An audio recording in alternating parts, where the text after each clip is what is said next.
Three, two, one, rolling sound.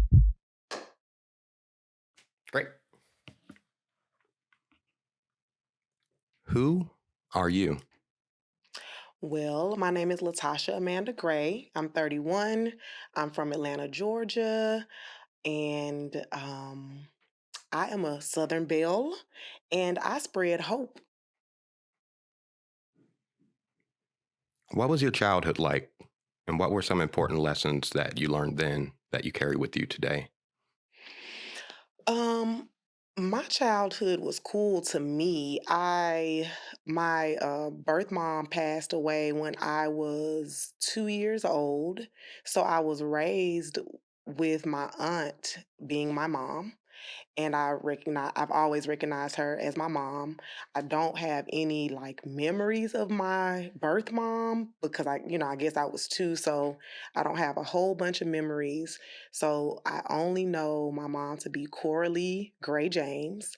And my life was very comfortable, active. I was always participating in different extracurricular activities, cheerleading, dance, all of that good stuff. I mean, I had birthday parties, I had lots of sleepovers. I didn't grow up with my siblings. I had my my mom slash aunt. She had a son, but he was in high school by the time I came along. So I kind of feel like I was raised like an only child. And so my mom always made sure that I had lots of cousins and sleepovers and stuff like that. Um, and so I felt very comfortable a lot. I do always remember feeling like I couldn't give anybody a hard time because since my mom died, I hit the mic here. Since my mom passed away, and other people were responsible in, bringing me up and raising me well, that I should never give, an adult or anyone a hard time because they didn't have to do that. So, I mean, as a child, I did not see anything wrong with that. I always wanted to be obedient and not give people a hard time. I do think in my adult life that's kind of affected some things personality wise with me. But growing up, I felt like I had a very happy and healthy childhood. Um, I want to go back to when I was mentioning about like having sleepovers and going to different relatives' houses a lot, and how that I feel like that positively impacted my adult life is, for one, I'm a really good packer. um, I actually always feel very excited about having to prepare for something new, and I think it's because every weekend, or at least 3 times a week. I mean, excuse me, a month. I had to pack clothes to go be somewhere else, and so carrying that into my adulthood, I always kind of get excited about having to prepare for like something new that I have to do. Whereas I feel like most humans get stressed out about that or don't feel like it's something they should have to do. So that's a little bit about my childhood and how the memory of having to pack to go stay with relatives and cousins and friends has positively impacted me as an adult or made me who I am today. How does a flower grow? I'm going to give you a scientific answer. I mean, you got a seed, you got soil, um, and then you need the air, the soil, I mean, the air, the light, the water. Um, I feel like my science teachers from elementary school would be very mad at me now because I feel like I'm missing several steps here about how a plant grows. But I mean, I'm just going to give you the scientific way, which is a seed or a root. Because I've learned in adult life, some things aren't seeds first. But whatever the base is, it needs soil or whatever the environment's around it, even mud. And then it needs, well, all plants need something differently. We've also learned that too, right? Algae probably needs something that a daisy doesn't need. So, I mean, Every plant has its different properties, and as long as it has what it needs, it'll grow. All right. I'm going to ask you to give me a random number between 1 and 100. 47. If you could change one thing about the world, what would it be? Who consumption, human consumption of things. I feel like right now everything is very saturated, and it's been that way honestly since a little bit before the pandemic of 2020. So what I mean by consumption is,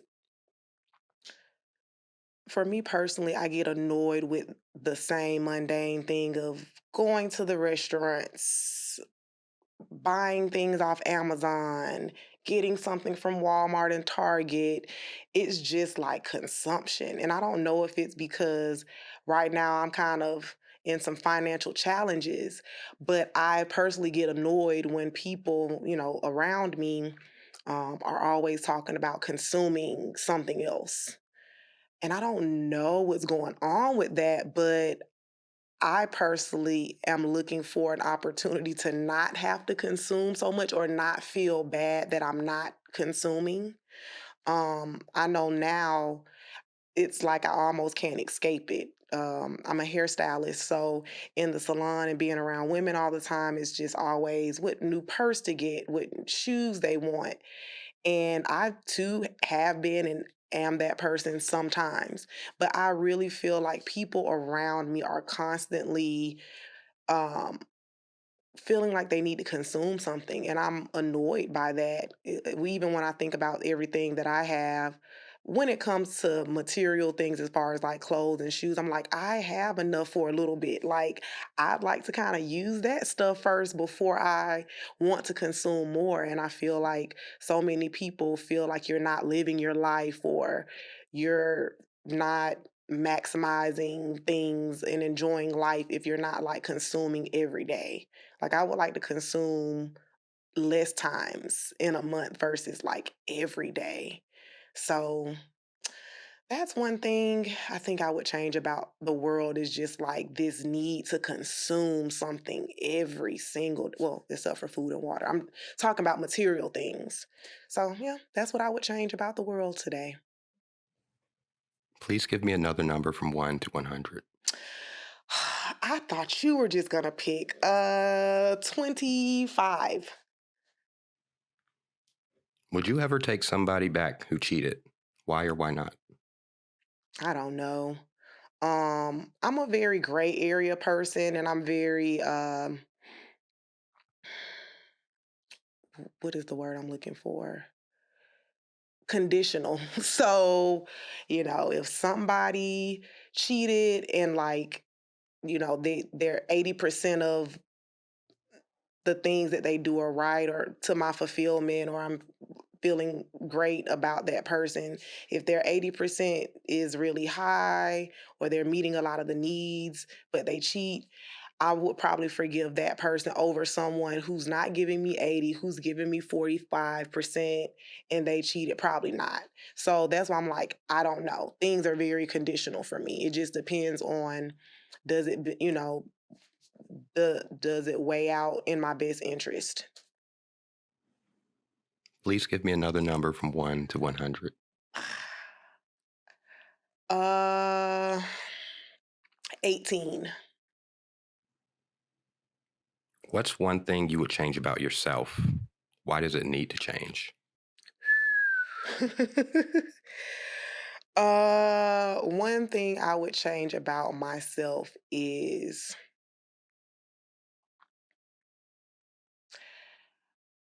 I think that I would change my ability to vocalize and verbalize my needs and wants to others. Um, that's going back to like the childhood thing where I was saying I always was told, like, don't give anybody a hard time. We're, under your circumstances, you're here. We have to care about you and care for you. I don't mean to say care about, but take care of you, be guardians. And so I do feel like a lot of times, if I feel like what I have to say is giving someone a hard time, then it's not easy for me to say what I need to say to to get a result that's in my best interest. So, if I had to change one thing about myself, it would be that I would increase my ability to verbalize what my needs and wants are. I'll ask you to give me one final number between 1 and 100. Okay, let me go for a high number. Let's say 89, since I was born in 1989. Where does happiness come from? Define what happiness means to you. Okay. Uh, that's kind of weird because I don't know if I've ever I don't know if I'm in my happy peak happiness now. And the happiness, my memory, one of my first memories of happiness, I have not been able to relive again. And I feel like I definitely am still searching for that in eternal sunshine, Janae Aiko.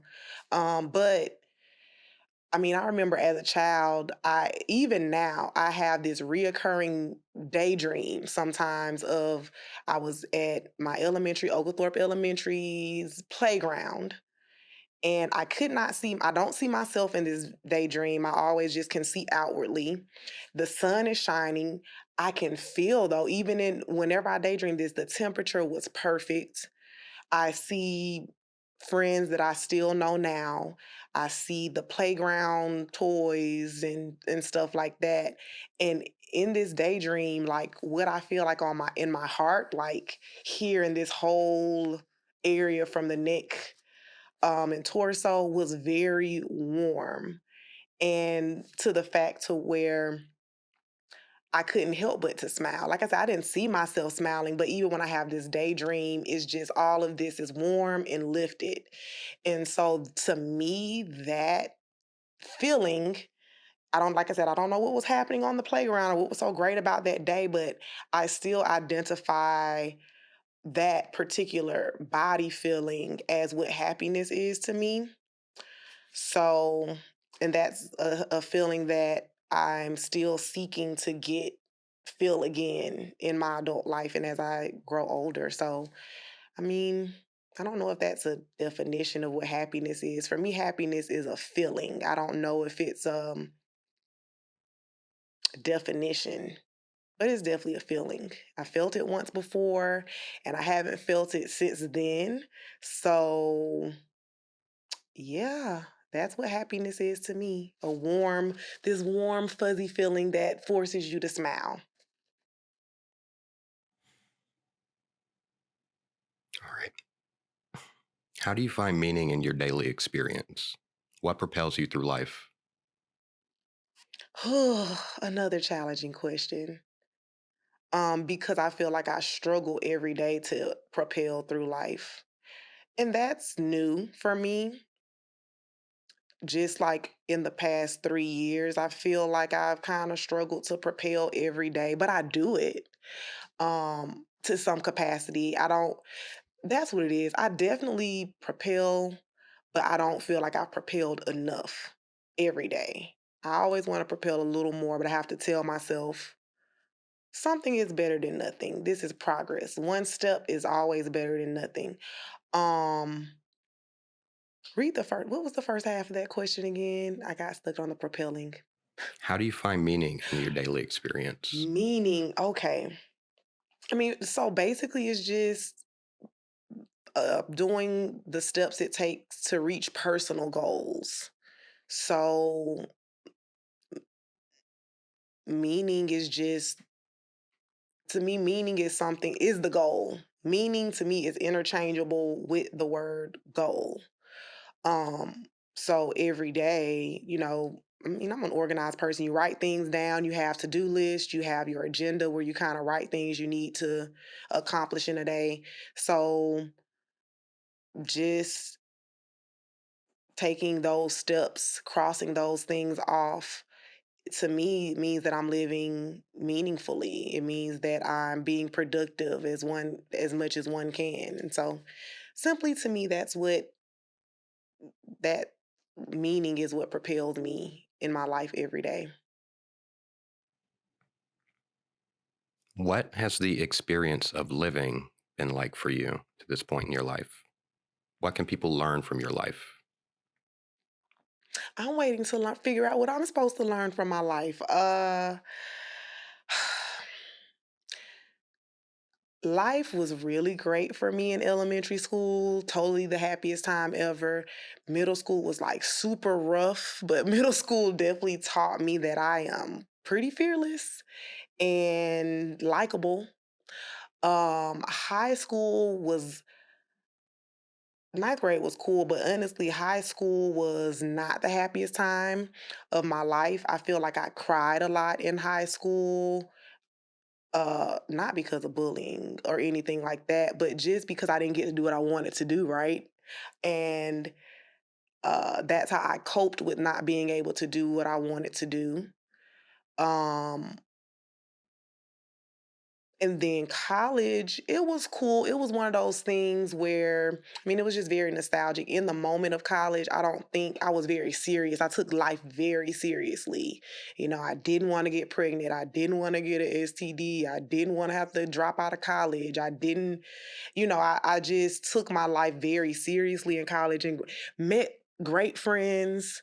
I felt blessed to be in college. I graduated from the University of Georgia. So just for the first time living in a diverse community, that was super exciting for me. And, everything was very positive. But, when I was there, I was ready to hurry up and be an adult. So I don't know if I was living in the present in college. But it was cool. And then adult life post college was pretty good for me because I'm getting to do what I want to do. I'm feeling optimistic and energized and talented and making things happen for myself. So post college was cool. But those later 20s and now, like, I really feel like my life is spiraling downward. I felt like I made better decisions when I was in college. Um, and even in high school, I felt like I made better decisions than I do now in most cases. Um, and sometimes I wonder, is it because I get to do what I want to do?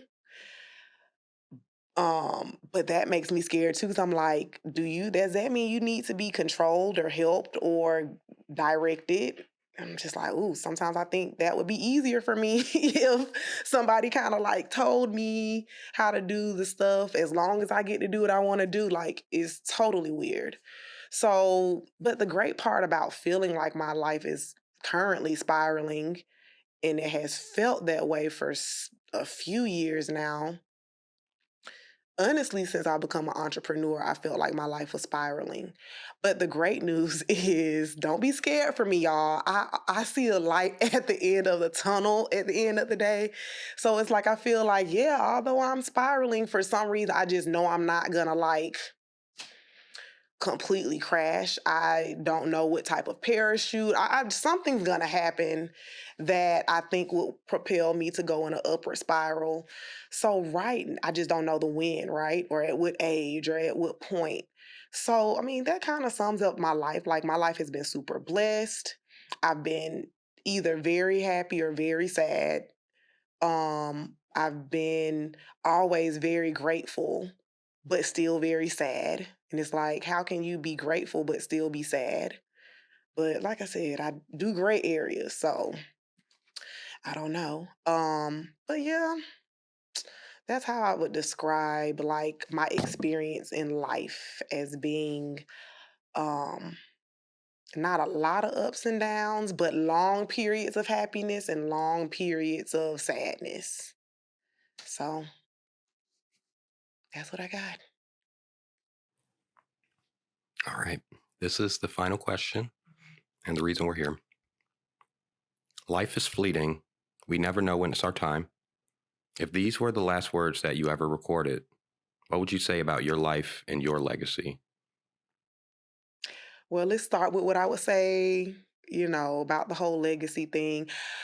To be honest, to me, the word legacy is so like, I don't care about the word legacy as much as a lot of people do. Like, I feel like 9 out of 10 people think the word legacy is like super important, super dynamic, something you should always think about. I don't think about legacy regularly. It's just not, I'm not going to say it's not important to me because the older I get, um, and the more, like I said, I hear how important legacy is to others, it makes me want to invest in discovering like what my legacy and stuff will be. So that's not like an exciting question for me, but like I feel like it's very important for most people. But when I think about, it's twofold for me. I have a personal legacy and a career legacy. My personal legacy, like to me, legacy is just like the stuff, whether it's things, ideas, dreams, concepts.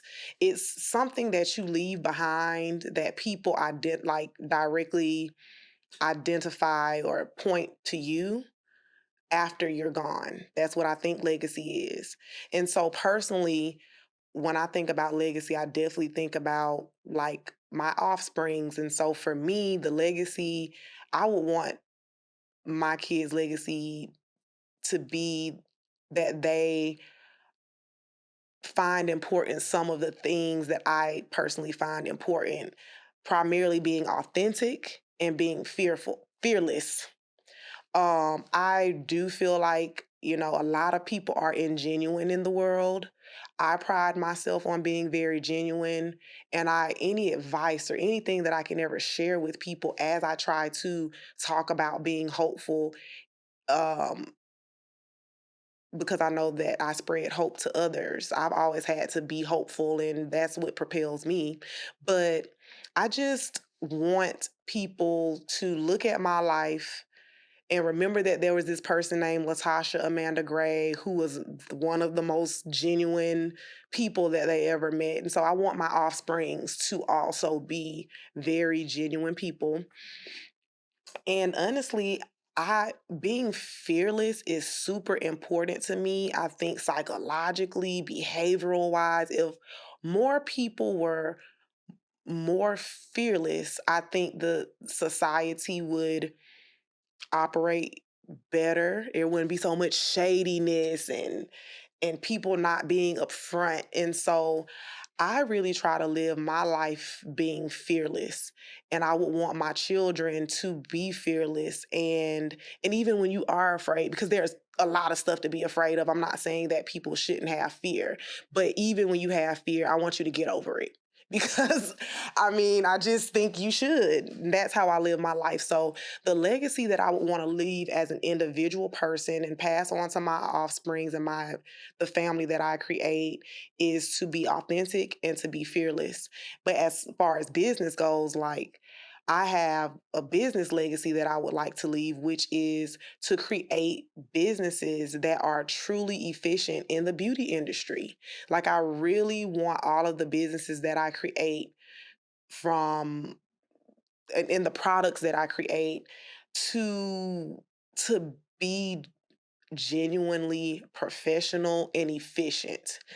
Every time I go into rooms or buildings, I'm always thinking about what could be more efficient here? How could people save more time and effort but get a great product if they tweak this or tweak that? So I just pray and I'm working for my businesses to be very efficient and professional. And so that's the legacy that I want to leave is that the businesses that Latasha Gray consulted for, created, or helped with, they were influenced by the idea that businesses in the beauty industry can be professional, truly professional, not ghetto professional, but truly professional according to the American standard, and really, I want mine to be according to the European standard, and that they should be very efficient. So that's that's the legacy piece, right? And could you remind me what was the second half? What was the last thing I would say? I'll repeat the question. Okay. Life is fleeting. We never know when it's our time. If these were your last words ever recorded, what would you say about your life and legacy? Oh, what would I say about my life and legacy? Oh, okay. Well, I did answer the question. But as far as like what was the last words I would say is, and this is just coming from the top of my brain, girl, it's gonna be okay. That's all I got. I'll ask you one last time. Who are you? I am Latasha Amanda Gray. Um, I am the daughter of Tabitha Gray and Coralie Gray James. I am the daughter of Rodney Usher. I am the granddaughter of Lucille Gray. I spread hope, and I'm a Southern Belle. Thank you so much for your time. You're welcome. All right, that's a wrap. That's a wrap. Okay.